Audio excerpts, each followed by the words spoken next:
Hey everyone, this is another continuation of the Reading Building Plans for Beginners series that I'm putting together. So this is going to be talking about what you're seeing when you're looking at your exterior elevation pages. So really for me and my team, what is going to be critical for us as carpenters, we do the rough framing typically and often a lot of exterior siding, a lot of the finish work. What we are going to be looking at is going to be these particular measurements right here. Let me move my light here and rotate. Okay. So as you can see right here, we have plus minus 0 inches, one first floor. So what this is indicating is this is the top of your first floor subfloor. So this is where everything starts, is the top of your subfloor on the first floor. So for this particular house, we're going to be going up on this field of view 10 feet 1.5 inches. So that means that they're 10 feet interior walls. This is just an old set of plans that I had laying around the house that we built a couple years ago that I wanted to use for the example in these videos, just to keep a consistent set of plans. So for this particular house, they had 10-foot ceilings all the way throughout it.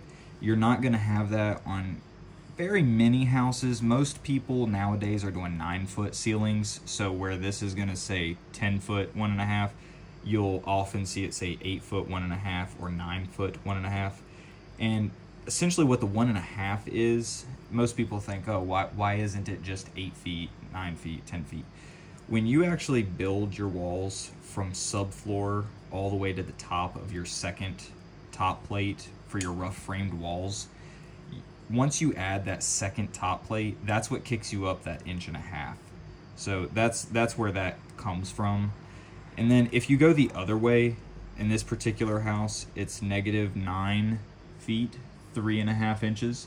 So if you hook your tape measure, once everything's all said and done and built, you should have, if you hook your tape measure on the top of your subfloor and pull straight down through all of your floor framing and everything, down to the slab, you should have 9 foot, 3.5 inches. So when that says you have -9 foot, 3.5 in this particular example, that's what that means, is that you're going from your first floor subfloor down into your dirt, essentially into your basement, and that is going to be the elevation for your slab. So as I said, that's the most critical thing for carpenters. Now if you get into things like your exterior trim, your siding options, you're going to have a lot of good information on these pages as well. So this is going to give you a rough picture of what the house is supposed to look like when it's done. So as you can see here, you have regular siding. Now in this particular house, it was concrete siding. It's not always going to be like that. You're going to have typically a note like here, it's fiber cement lap siding. Here is vertical siding, or board and batten as we typically call it. But it just gives you a picture of what the house is going to look like. And there are going to be some changes if the homeowners change something like that. But this is going to give you a pretty good indication of what you're looking at. So you're going to have your siding. Let me move the camera out so that you can see this a little bit better. So as I said, you're going to have your fiber cement vertical siding here, your board and batten, or you're going to have something like, say, your asphalt shingle roof. It's giving you a note call out for that. So this is just going to be a really good tool for you to know what type of finishes are going to be applied to the outside of your house if you're the homeowner, or your project if you're the builder. It's just a good thing to spend some time looking at and get familiar with things. So, you know, in this case, we have 1x4 PVC trim board that's going around the garage doors. That's something that is good to know. You know, things like that are good to know when you're framing the house, because sometimes it affects your rough framing, believe it or not.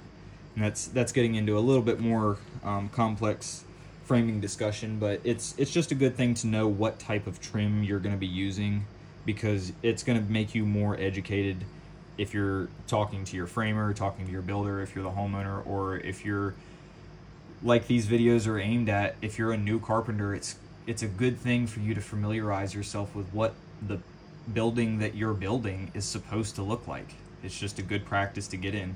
It's something that I try to teach my crew. It's just a good practice. So spend some time on these elevation pages, and they're pretty self-explanatory if you just take a second and read what the notes say. You know, here it's aluminum wrapped 1x6 fascia board. So behind your gutter, that's the piece of metal that covers up your wooden framing. So it's going to show you that that's the size of material that you're going to use, and it's going to be aluminum wrapped rather than, say, PVC or anything like that. So it's just little things like that it's good to know. You know, good things to look out for and just familiarize yourself with.